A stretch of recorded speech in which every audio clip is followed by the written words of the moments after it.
औज़ु बिल्लाहि मिनश्शैतानिर्रजीम बिस्मिल्लाहिर्रहमानिर्रहीम। नाज़रीन किराम, आज हम फ़िक़्ह जाफ़रिया में वज़ू करने का अमली तरीका आपके सामने बयान करेंगे। पहले तो वज़ू में 4 वाजिबात हैं: चेहरे का धोना और दोनों बाजुओं का धोना, और उसके बाद सर के आगे वाले हिस्से का मसा करना और दोनों पाँव का मसा करना। और वज़ू में 3 शराइत हैं, वज़ू की सही होने की 3 शर्तें हैं। पहली जो शर्त है वो है कि नीयत, यानी नीयत करना वज़ू के सही होने की शर्त है। और दूसरी शर्त यह है कि जो पानी हम इस्तेमाल कर रहे हैं वो पानी मुतलक होना चाहिए।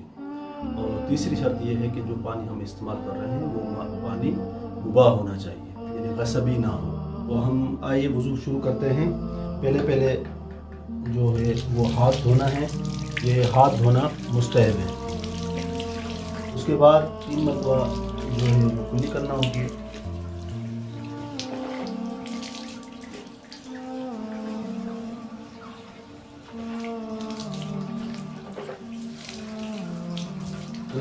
कुल्ली करना भी मुस्तहब है। और उसके बाद जो है 3 मरतबा नाक में पानी डालना होगा। 3 मरतबा नाक में पानी डालना। 2 मरतबा यानी चेहरे को धोना है। चेहरे पर जो पहली मरतबा जो हम पानी डाल रहे हैं ये ऊपर से नीचे थोड़ी तक, यानी चेहरे का जो वाजिब होता है वो बालों के उगने से लेकर थोड़ी तक वाजिब होता है। और हाथ का जो अंगूठा होता है और बीच वाली जो उंगली होती है इसके दरमियान में जो चेहरा आता है ये चेहरा धोना वज़ू में वाजिब होता है। मरतबा पानी जो है वो चेहरे पर डालना, इसको मुस्तहब कहते हैं। ये पानी डालना और एहतियातन यानी हाथ इस तरह घुमाएं कि आपका चेहरा पूरी तरह धुल जाए। उसके बाद कि आप सीधे हाथ को धोएं और इस तरह धोएं कि आपका पूरा बाजू धुल जाए, पूरा बाजू आपका धुल जाए।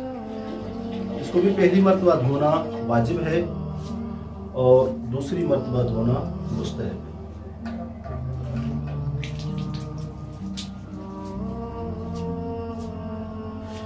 उसके बाद अपने उल्टे हाथ को धोना है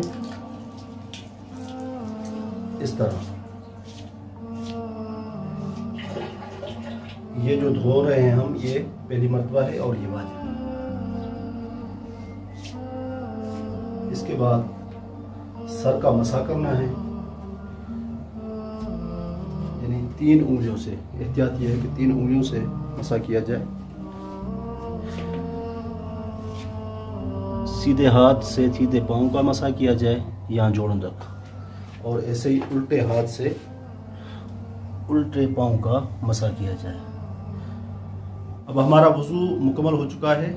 अब जिन इबादत को जिनके लिए ये वज़ू वाजिब है आप उन इबादत को अंजाम दे सकते हो, जैसे नमाज है या तिलावत कुरान में जब कुरान को हाथ लगाते हैं तो आप कुरान को हाथ भी लगा सकते हैं।